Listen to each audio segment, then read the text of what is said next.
Hi, I'm Captain John Wins. I've been a professional yacht captain for almost 35 years, and I'm an accredited marine surveyor. Today we're going to take a look at some of the unique features of Yamaha's jet boats.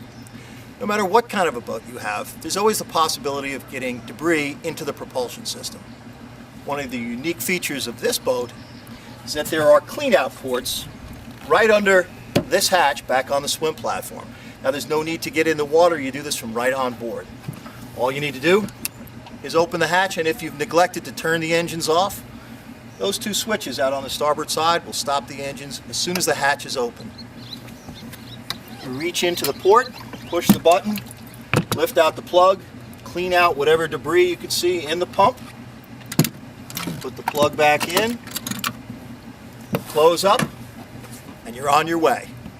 Have a great day on the water. I'm Captain John Wins.